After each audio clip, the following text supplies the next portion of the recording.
Assalamualaikum warahmatullahi wabarakatuh. Perkenalkan, nama saya Taufik Lihi dengan NIM 22650015. Pada video kali ini saya akan mereview materi protokol pengamanan jaringan komputer pada mata kuliah keamanan komputer. Langsung saja, konsep dasar. Keamanan jaringan komputer adalah proses untuk mencegah dan mengidentifikasi penggunaan yang tidak sah dari jaringan komputer. Tujuan dari keamanan jaringan komputer adalah untuk mengantisipasi risiko jaringan komputer berupa bentuk ancaman fisik maupun logik, baik langsung ataupun tidak langsung, yang mengganggu aktivitas yang sedang berlangsung dalam jaringan komputer. Bentuk ancaman fisik yaitu pencurian hardware komputer atau perangkat jaringan, kerusakan pada komputer dan perangkat komunikasi jaringan, write-tapping, dan juga bencana alam. Sedangkan ancaman logik berupa kerusakan pada sistem operasi atau aplikasi, virus, dan juga sniffing. Beberapa bentuk ancaman jaringan komputer. Yang pertama, sniffer, peralatan yang dapat memonitor proses yang sedang berlangsung. Yang kedua, spoofing, penggunaan komputer untuk meniru dengan cara menimpa identitas atau alamat IP. Yang ketiga, remote attack, segala bentuk serangan terhadap suatu mesin di mana penyerangannya tidak memiliki kendali terhadap mesin tersebut karena dilakukan dari jarak jauh di luar sistem jaringan atau media transmisi. Yang keempat, hole, kondisi dari software atau hardware yang bisa diakses oleh pemakai yang tidak memiliki otoritas atau meningkatnya tingkat pengaksesan tanpa melalui proses otorisasi. Yang kelima, cracking, perilaku menjadikan sistem pengamanan telepon melemah. Yang keenam, hacker, orang yang secara diam-diam mempelajari sistem yang biasanya sukar dimengerti untuk kemudian mengelolanya dan men-share hasil uji coba yang dilakukannya. Hacker tidak merusak sistem. Dan yang terakhir, cracker, orang yang secara diam-diam mempelajari sistem dengan maksud jahat, muncul karena sifat dasar manusia yang selalu ingin membangun. Salah satunya merusak. Bagaimana ciri-ciri seorang cracker? Ciri-cirinya adalah bisa membuat program C, C++, atau Perl, dan memiliki pengetahuan TCP atau IP, menguasai sistem operasi Unix atau VMS, terhubung ke internet untuk menjalankan aksinya, melakukan aksinya pada malam hari dengan alasan waktu yang memungkinkan, jalur komunikasi tidak padat, dan tidak mudah diketahui oleh orang lain.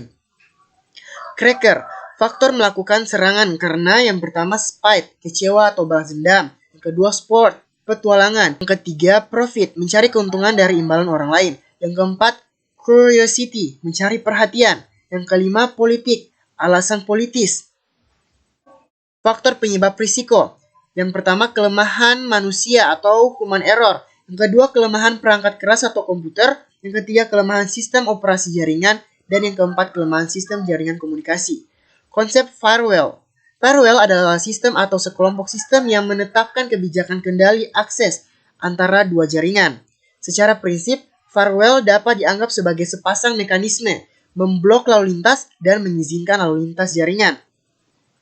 Firewall digunakan untuk melindungi jaringan Anda dari serangan jaringan pihak luar. Firewall tidak dapat melindungi dari serangan yang tidak melalui firewall, serangan dari seseorang yang berada di dalam jaringan Anda, serta dari program-program aplikasi yang ditulis dengan buruk.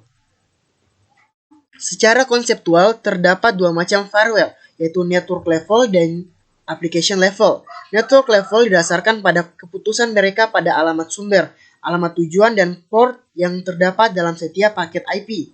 Sedangkan application level biasanya adalah host yang berjalan sebagai proxy server yang tidak mengizinkan lalu lintas antar jaringan dan melakukan logging dan auditing lalu lintas yang melaluinya. Istilah firewall. Yang pertama itu host, suatu sistem komputer yang terhubung pada suatu network. Yang kedua bastion host, sistem komputer yang harus memiliki tingkat sekuritas yang tinggi.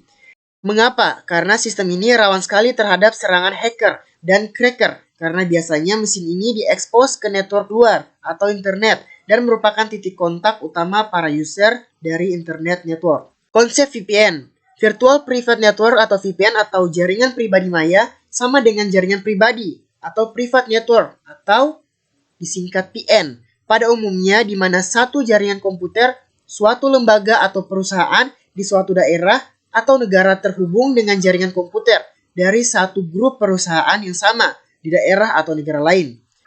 Perbedaannya hanyalah pada media penghubung antar jaringan, yaitu pada PN, media penghubungnya masih milik perusahaan atau grup itu sendiri. Sedangkan pada VPN, media penghubungnya adalah jaringan publik seperti internet. Cara membentuk VPN. Tunneling. VPN dibuat dengan suatu tunnel atau lorong di dalam jaringan publik untuk menghubungkan antara jaringan yang satu dengan jaringan lain dari suatu grup atau perusahaan yang ingin membangun VPN tersebut. Seluruh komunikasi data antar jaringan pribadi akan melalui tunnel ini, sehingga orang atau user dari jaringan publik yang tidak memiliki izin untuk masuk tidak akan mampu untuk menyadap, mengacak, atau mencuri data yang melintasi tunnel ini. Ada beberapa metode tunneling yang umum dipakai diantaranya, yaitu yang pertama IPX to IP tunneling, dan yang kedua PPP to IP tunneling. IPX to IP tunneling biasanya digunakan dalam jaringan VPN novel network. Jadi, dua jaringan novel yang terpisah akan tetap dapat saling melakukan komunikasi data melalui jaringan publik internet melalui tunnel ini tanpa khawatir akan adanya gangguan pihak ketiga yang ingin mengganggu atau mencuri data.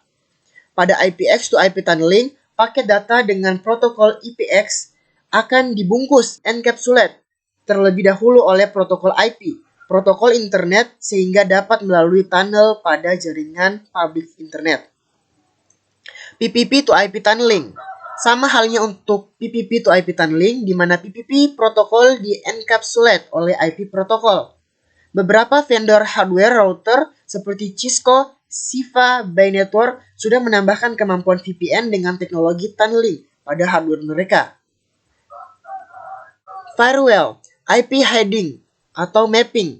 Kemampuan ini mengakibatkan IP address dalam jaringan dipetakan atau ditranslasikan ke suatu IP address baru. Dengan demikian, IP address dalam jaringan tidak akan dikenali di internet. Privilege limitation. Kita dapat membatasi para user dalam jaringan sesuai dengan otorisasi atau hak yang diberikan kepadanya. Misalnya, user A hanya boleh mengakses homepage, sedangkan user B boleh mengakses homepage, email, dan news. Outside limitation, kita dapat membatasi para user dalam jaringan hanya untuk mengakses ke alamat-alamat tertentu internet di luar dari jaringan kita.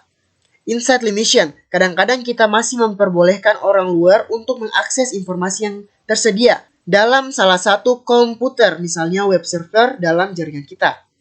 Password and encrypted authentication. Beberapa user di luar jaringan memang diizinkan masuk ke jaringan kita untuk mengakses data dan sebagainya, dengan terlebih dahulu memasukkan password khusus yang sudah terenkripsi. Oke, mungkin saja yang dapat saya review pada materi kali ini. Mohon maaf bila ada kata-kata yang salah. Bila taufiq wal hidayah. Wassalamualaikum warahmatullahi wabarakatuh.